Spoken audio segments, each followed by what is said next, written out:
Hello, my name is Vanessa Vallely and welcome to One Tech World. In this inspiring session, we're bringing together trailblazing women in India in the tech sector to share their career journeys, their challenges, and the pivotal moments that shape their paths. From breaking barriers in male-dominated fields to leading groundbreaking innovations, these women offer a unique perspective on navigating the tech industry. This conversation will explore themes such as mentorship, leadership, resilience, and fostering diversity in tech. Whether you're just starting your career or looking to make an impact, this is definitely the session for you. So I'd like to give an extremely warm welcome to Manjusha Kamthe. She's a Senior Director, Global Head of Cyber, Third-Party Risk Management and Practice Lead, APAC, InfoSec at Northern Trust. And then my good friend, Anu Kumar, is co-founder and CEO of WeAce CXO. She's also an independent director, PCC, author, and TED speaker. So thank you for joining me. Pleasure Thank to be you. here. Thank you It's for lovely having to me. have you both. So Manjusha, first time we've met. So I would love you to tell me a little bit about your career pathway, what inspired you to pursue a career in tech, and how that journey's evolved since. Yeah, so I have spent over 25 years in technology, mostly in cybersecurity, tech controls, and IT auditing. Also, I have been a champion of inclusion and diversity. So I try to be a role model for women in tech, proving that you can do it all. What inspired me here is like I have done my master's in science and I'm in IT now. So I began my career working in diverse sectors in different roles.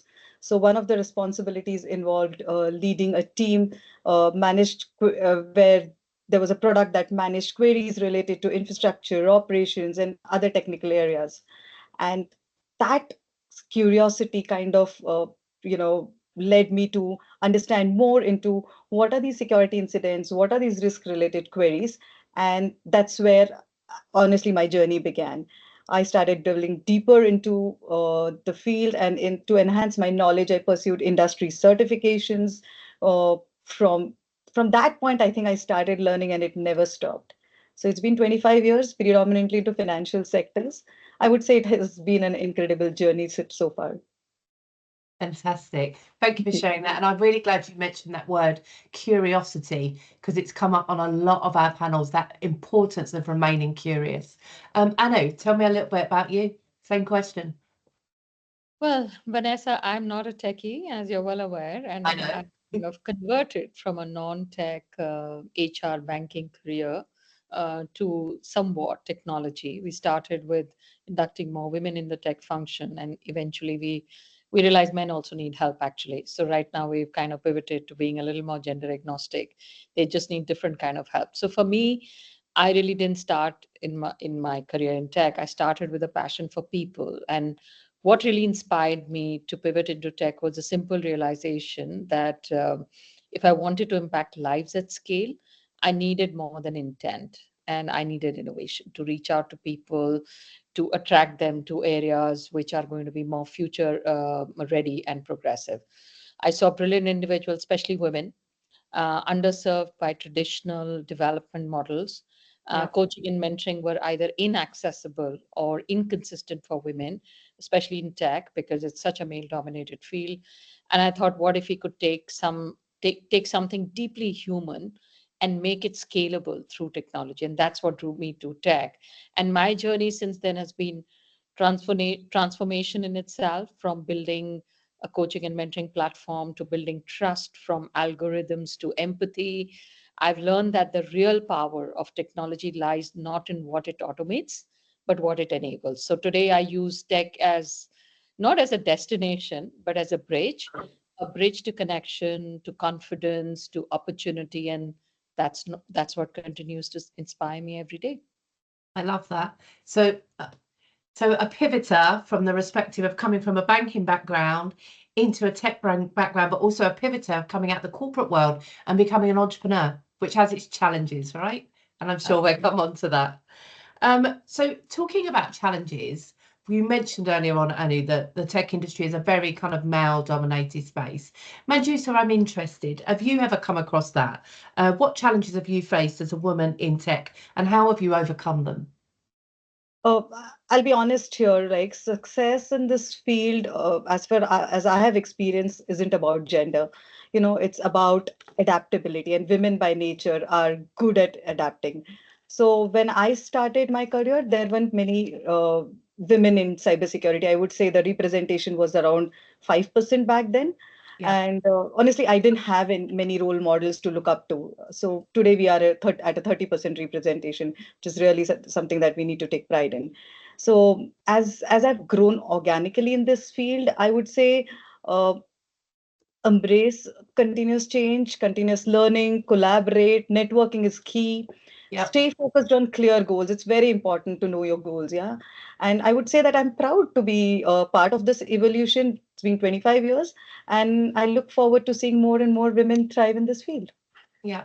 So Manjusha, you've become the role model, if anything, what other women can aspire to, especially in the cyberspace, which we need more women in cyber. We did a panel also on the platform talking about, you don't have to be deeply technical. It goes back to that curiosity piece that we mentioned. What about you, Anu? Has gender ever got in the way of you? Have you noticed any nuances?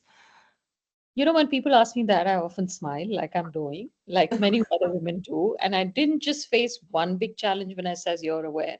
I faced 1,000 small ones, the Yeah. kind that chip away at your confidence if you let them. So I remember early on when I was starting the company and I was pitching it as a digital coaching platform for women to a room full of investors, most of them men. I spoke with passion about using AI to drive human connection and about how we could change the lives of thousands of professionals, especially women.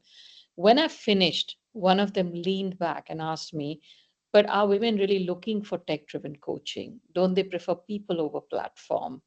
Do you really want to do this? Your husband is a CEO. So I got barraged of, these nonsensical questions. And that moment really stung, not just because of the question, but because it was asked with genuine doubt, Yeah. as if women couldn't want both empathy and innovation. So instead of backing down, I leaned in. I took that moment to reframe the narrative. I told them that women are no longer waiting for change, they're building it, which they are. I mean, look at you, what you've built. And tech is how we scale that change. So that pitch eventually became WeAce, a platform built not despite the doubt, but because of it. So, yes, the challenges were there: bias, underestimation, sometimes loneliness at the top. But I Yeah. overcame them by turning frustration into fuel. And today I stand out not just as a woman driving coaching and mentoring on a tech platform, but as a builder of a space where women can thrive without needing to explain their worth first. Absolutely. I love that using that as fuel, you're going to build it. Fantastic. So talk to me a little bit about role models and mentors, because Annie, to your point there earlier on, it gets a little bit lonely at the top. And sometimes, we need that advice from others, that support to tell us, we can navigate choppy waters or whatever it was. So Manjusha, do you recognize that? Have you benefited from mentors and sponsors in your career? Yeah, and why just career? I have always had mentors, and I think it started from home. So I would say my parents, especially my mom, they were my first mentors, is what I would say. And Yeah. she has been a strong role model, shaping not just me, but my sisters, my daughters. So her guidance has instilled resilience and ambition in us. So showing me firsthand the impact of a woman mentoring women, that's how it is, Yeah. I would say. Yeah. And as we know in tech, it is an ever evolving and highly competitive field. Having someone to guide or anchor you is very crucial. Now, the percentage of women in tech is still growing, and for many women who are often expected to balance both career and family, mentorship becomes even more important, because then you have someone to talk to, seek guidance, or look up to as a role model. We were just talking about Anu, right? And the significant difference in navigating challenges and advancing in this industry is very, very crucial, is what I feel. Another point I would want to add is I believe that mentorship isn't one directional, because now I learn from my daughter. So just as I do from early career talent at work. So I think reverse mentoring is again very, very valuable. Yeah. Having these young talent offering fresh perspectives and reminding me that learning is a continuous process, right? So I feel ultimately mentoring, whether it is giving or receiving, is a powerful tool in shaping women at in any career. It could be tech, non-tech, anywhere. Absolutely. And I think, you never stop needing that mentorship, as no matter your longevity in any industry or running a business. I mean, I still need my mentors now. And I absolutely agree that generational lens that we see from our daughters, from youngsters, keep us fresh, right? They keep us having an understanding of how fast the world is moving and their perspectives on things. I'm learning more from her than I learned from my mom. I will tell you honestly. My daughters are forever correcting me and, educating All the me on time. things that are way beyond my composition. So I agree. So Anu, obviously this is the core of your business, right? This is kind of why you set that up. So talk to me a little bit about your own experience of mentoring, but also what your platform's doing as well. Sure. So, I've been a great beneficiary of male allies actually, because, I used to work in the investment banking part of the business and they're just more men. So, women mentoring women, I think fabulous. I completely agree with what Manjusha was sharing, and all of us have seen a role model in our mothers. My mom was a doctor, so, life was never going to be without identity, which you carve out on your own. But as I grew in my career, I've had a lot of allyship and I've had men stepping up to it. And one of the recent stories which come to my mind, a couple of years back, we're running, we're trying to, establish the business, things are not going well. I reach out to a mentor who was my former boss and like, it's not going to work out. What do I do? And he said, having a tough day. And I said, no, tough month. People are leaving. I need the numbers. I've actually raised money. So I also have investors. And he was like, welcome to entrepreneurship. This is Yeah. messy. This is leadership. This is a choice you make. Do you believe in what you do? And I said, absolutely. So he said, that's it. You'll just figure out a way to navigate this. So I think, mentorship is about in those lonely moments. You just talked about leadership. When you're lonely and you don't know who to talk to, there is that name which flashes and you feel more comforted after talking to them. There is somebody you trust. You have, it's very difficult to explain. You have that relationship. So that's what we try and do on the platform. I mean, WeAce uses AI to kind of create this alliance with deep knowledge about you and potential mentors and coaches. So the core focus of the platform is this matching. So think about like a dating app with the coaches Yeah. and a mentor in many ways. But the reality is, if 90% of the time, if your first interaction goes right, you're friends for life. So that's what, to me, mentorship has always meant. And I think I've had mentors who didn't just guide me professionally. They helped me hold on to my voice when the world was trying to mute it in many ways, as the way I've described to you. As far as women are concerned, I remember one of my earliest mentor was a woman who didn't just teach me how to lead. She taught me how to stay soft without being seen as weak, how to be strategic without losing empathy. I remember her saying, you don't have to lead like a man to be taken seriously. Lead like yourself and do it well, so they will have no choice but to take notice. So that's always stayed with me. I Yeah. believe leadership is not a luxury, it's a lifeline, especially for women in STEM, because it's just, we are yet the number of role models, unlike Manjusha, there are fewer women at senior levels. It's the mirror that reflects your potential back to you when self-doubt creeps in, as I just described to you. Yeah. Is the voice that whispers, go for it, when everything else is saying, maybe, maybe it'll work, maybe not. And I think in tech, where women are still carving space in boardrooms, labs, leadership tables, mentorship isn't just support, it's a strategy. It helps women rise faster, fall softer, and stay longer. And that is why I built WeAce, where coaching and mentorship is at its core, because every woman deserves someone who says, I walked this path and now I'll walk beside you. Absolutely. And it's having that safe voice, isn't it? Someone that wants to see you win, which I think is so important. And Yeah, also someone with, there's so much peer mentoring. Look at us, right? yeah, I mean, you and I have spoken as we both grown our business, hearing Manjusha's story. I mean, all this is inspiration and gives us just much more resolve to do bigger and better things. absolutely.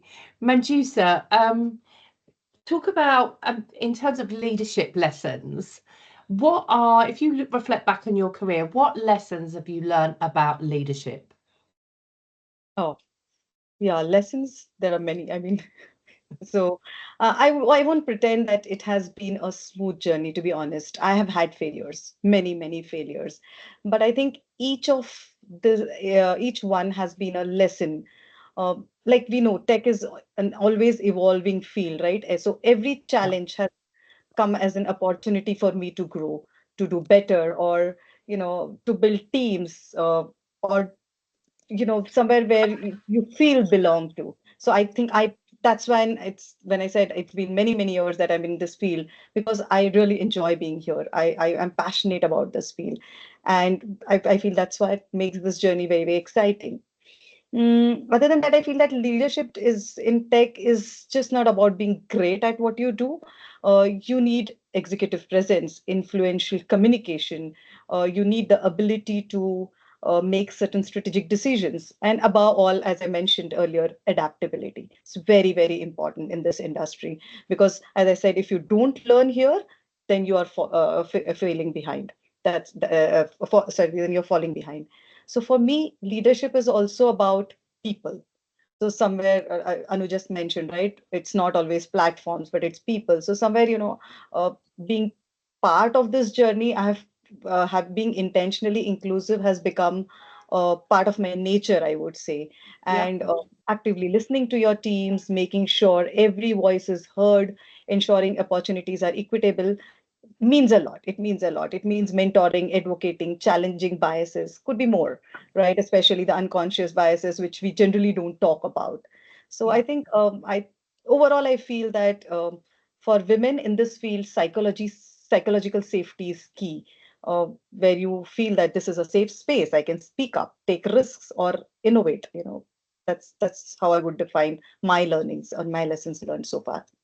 I think what's so lovely about that as well is because when you're exhibiting those behaviours as a leader, you're role modelling. So people are saying, oh, this is how it should be done. So you create a new generation of leaders that are learning from that best practice. So I think that's really important. And We what try. around your thoughts around leadership? Oh, we could be here for a couple of hours, but we can make it shorter. So I think leadership is a choice, right? And I also believe from my experience that as I was growing into CEO or a CXO role, um, at some point of time, the world starts to look at leadership in a gender agnostic way. And I've always believed that as leaders, it's leaders, not women leaders or male leaders. Men don't have it any easier when they're trying to hit the corner room to get that job. I mean, they will clamber over each other to get to that. So I think I always push women saying, if you've crossed over the mid-level crisis and you've gone through all the hoops and you're just one step away from the CXO, you've got to kind of get up for whatever comes your way. And as they say, everything is fair in love and war. So I think the most important lesson through my journey that I've learned is your struggle is not your weakness. It's about how you shape your ground. For me, when I started as an entrepreneur after my long corporate career, especially in a tech led space, a non techie, I sometimes walked into the boardrooms pitching the platform where I was underestimated. Even before I said a single word, I've already talked about pitching my ideas and how people thought I was either too ambitious or too soft. I had moments where the funding didn't come and the team fell apart and the vision felt too heavy to carry alone. But here is what I discovered: that leadership isn't about never failing. It's about rising with more clarity each time, rising with much more resolve each time. It's also about, as Manjusha was saying, as far as people are concerned, it's about leading with empathy, whether when the world tells you to be hard, push harder, get more revenues in. I hear that every day from my investors. It's about trusting your voice when everything around you is a little noisy. So the self confidence cannot be marred with the self doubt, and it's also about building not just a product but a purpose. So for women in STEM, I say this, that you already have what it takes. Many of you've already gone through some brilliant education. You've already built products, you've transcended a journey, you're trained to solve problems, to go deep, to question systems. Now apply that brilliance to your own belief system. Don't let titles define your value. Yeah. Don't wait for perfect timing. Don't never shrink your vision to fit into someone else's frame. So build what you wish existed, ask the hard question, and when you rise, and you will, reach back and pull someone else up with you, because real leadership, it's not about what you achieve, it's about how and who you lift as you lead, as you have done, Vanessa. So, how can we have more of that? I love some of those Definitely points. curious to know about you, Vanessa, after this. Learn more. Oh, she's a Um, brilliant leader. Yeah. Thank you. Do you know, there was so much there, Anu, around, shrinking yourself for someone else's narrative or someone else's vision, and just, and the thing around titles defining your value. There was just so many things there kind of to take away. I want to talk about diversity in tech. So, Manjusha, do you think we've seen any progress in terms of having more diversity within the tech industry? And if not, what more needs to be done? Yeah. So while tech industry is about innovation and progress, but it has also faced criticism for its gender disparities, what I would say. So over the years, efforts to empower women and promote diversity have made significant strides, is what I agree. But more women are, we also see you as role models, that more women are taking leadership roles in tech companies, and their achievements are inspiring young women. Many tech companies are prioritizing on diversity, equity, and inclusion initiatives like, I would say, pay parity, neutral hiring, or creating an equitable environment. But despite the progress made, we still see that the percentage is somewhere around 20 to 25% Yeah. representation. And as Anu mentioned, the gap widens further in the leadership level or technical roles. Yeah. So, and then it further highlighting structural barriers in terms of hiring and promotion opportunities is what happens. That's how the percentage goes as we move to the top, starts decreasing. And the tech industry struggles with retaining female employees, and most of the times I've seen it is because of the work-life balance, where a woman is supposed to, you know, more manage her family and give Yeah. attention to them as compared to the work that she has in hand. And that's where I've seen high attrition rates. I think the other reason I would say women leave tech industries, because it's perceived that the other industries are more accommodating of women. That's how it is. And that's when I use it's perceived, because the amount of flexibility I have seen in my career, uh, I I think it should be equal in other industries as well. And I think the gap is just is not about hiring, but it is more about the retention and the growth and the workplace culture. Now, when I say culture, it is because a culture that supports flexibility. We just talked about intentionally being inclusive, right? So in inclusion, leadership sponsorship, or I would say industry-wide accountability. So depends on industry to industry, where all of these factors are, I feel, are key to drive the real change. And somewhere I'm optimistic that the percentage is going to still move further. We are going to shift boundaries. Yeah, it's interesting you talk about retention. I mean, there's been probably 3 pieces of research, even our own at WeAreTechWomen, over the last few years. And, every single report cites that, 1 in 5 women in tech are thinking of leaving and shifting over to different industries. We lose them internally to business areas, or they go out and they become entrepreneurs and founders. One of the big things that has kind of come out in some focus groups and discussions that we've had is around distribution of projects that lead to visibility within the organisation. So if you're lucky enough to get a high profile project, you get that senior visibility, and that can lead to doors of opportunity. So one of the things that comes up quite a lot within our kind of focus groups is the fact that the women don't feel that they're getting those big ticket items in terms of projects that would lead to some of that. So it's a really interesting space. And we actually have a piece of research coming out around about June time that's interviewed lots of women to talk about why they're leaving again. So yeah, do look out for that. Can I So just add something, Vanessa? I just feel, one is the whole representation of women in tech. But I just want to also just place it for the audience to think about products, right? yeah, There's a huge debate out there that some of the products and the codes, they're still built with bias, and obviously people are yeah, writing them. because mindsets are yet evolving, the human mindsets. I think I agree with Manjusha, progress has been made, but on the product side, progress is work in progress. So we'll see where that goes. But when the products are built with bias due to non-diverse engineering Yeah. or design teams, it just kind of is yet niggling to us. So I think tech is no longer neutral. Every line of code, every AI model, every product feature either includes or excludes someone. So the real progress is that we're finally asking the right questions. Who is this built for? Who is missing from the table? Who gets to decide? And I would hope that the next generation of leaders are not just building products, but they're redefining who tech is actually going to serve. So hopefully the balance in the workforce would help us do that. Yeah, somewhere, Anu, I feel that there's a lot of awareness in terms of where we were and where we are.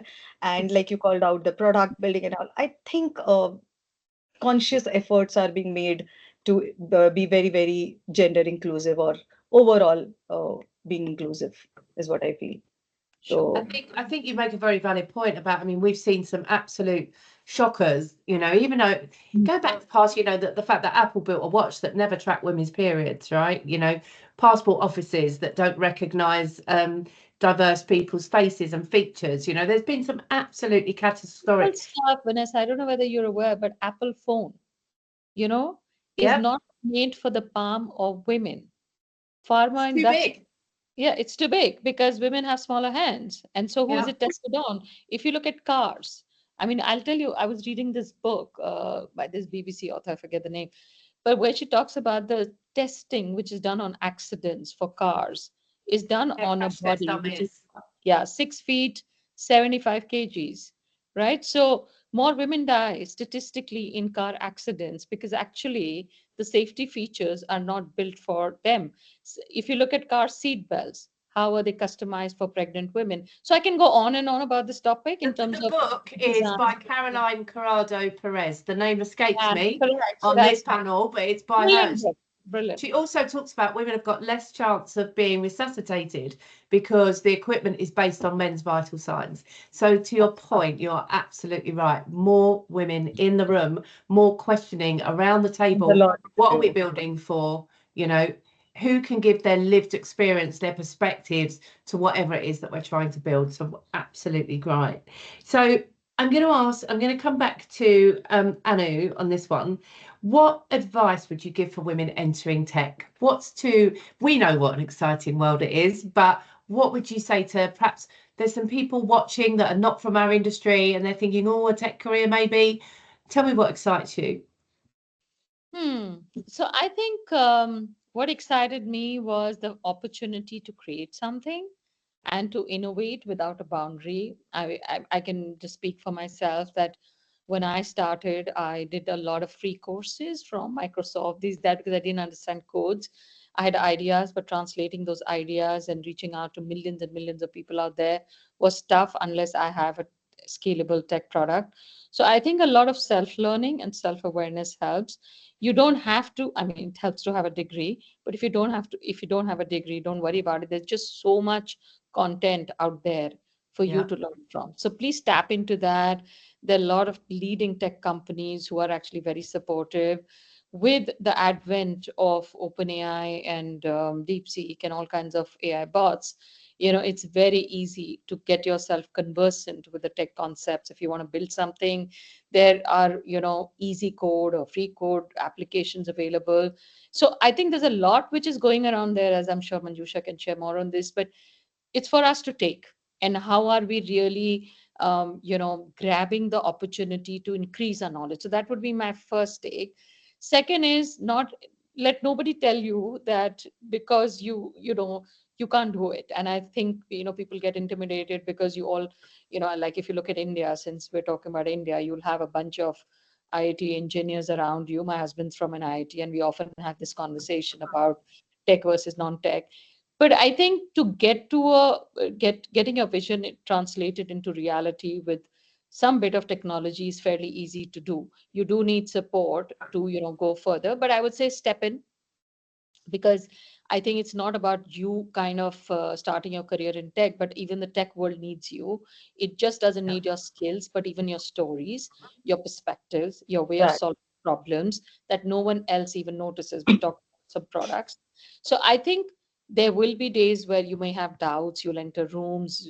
Just remember, you're not an imposter, you're the innovator. I would also say networking. I think that was referred to in some part of this conversation. Yes. Talking to the right people, having the right mentors, find your tribe Yeah. and people who really see that potential of fire in you. And most importantly, don't settle for anything less. Don't shrink, not for comfort, not for permission, not to fit in. So I would just say leap, create, lead. The future needs you. Many of the women who are attending your event, Vanessa, if they're attending this event, they're already there. So now the question is, how motivated are you to make the next leap, to create the new future, which I do believe future is technology in many ways. But you need to grab that future and learn a little more about if you don't know, and if you know it, go out and create it. Absolutely. How Yeah, can you not be perfect. inspired listening to these two wonderful Yeah. ladies? No, I would Manjusha, finish us off. Tell me your thoughts. Yeah, I would just like to add a bit, and I completely agree to whatever Anu has covered. Most of it were my thoughts as well. So I would say that begin small. You don't have to know everything, yeah? So start by learning the fundamentals before, diving too deep into specialization. I know many people want to take the AI course to start with, but the basics are very important. Hands-on experience is again invaluable.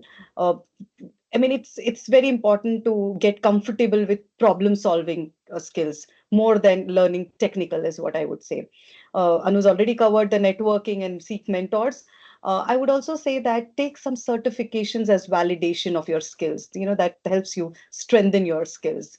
And as she said, we need to step in with confidence, keep pushing forward, and I think we should remember that we are more capable than we think. I mean, that's the key. So Absolutely. Yeah, I'd yeah, just like to also add, Vanessa, if I may. And I think what Yeah. really excites me most about the future of tech isn't just the speed of innovation, is the shift of the intention, right. what to do. So we're no longer just building faster machines or smarter codes. We're beginning to build with consciousness, with care, with a deeper understanding that tech isn't neutral. It reflects the values of those who create it. And that's where women come in, not just as participants, but as architects of this future. Women with them, they bring something to tech that is, in my view, so urgently needed right now, which is the compassion, inclusion, and courage. So I think as we move into a world which is shaped by AI, data, innovation, all the big words, we need more creators who can think in systems, feel in stories, and lead from empathy.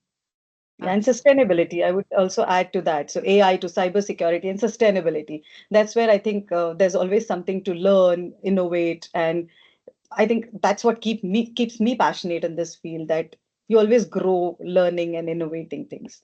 So I would just add. Absolutely. I agree with you. I mean, coming from my own kind of tech background across banking for, too many years to mention, what really interests me now is tech for good and the changes that it will make in our world and in our society to make the world. It comes with its risks that we need to balance, but that's kind of the bit that excites me. So both of you, Manjusha, Anu, it has been such an enriching and enlightening conversation. Likewise. There is so much to take away. I'm sure our audience absolutely love listening to you both. If they want to find you, where do they go? LinkedIn? Yeah, Yeah, LinkedIn is good, or you come to we-ace.com. That's where I'm meandering all the time. So Absolutely. Go for and me, check best out would be Anu's LinkedIn. platform. Brilliant. Well, thank you so much, both of you, and thank you for taking part and giving us your time at One Tech World. It's been a joy. thank you, Thank you. Vanessa. Thank you Thank you for for having us the here. inspiration, and thank you for having us. Thank you. Bye.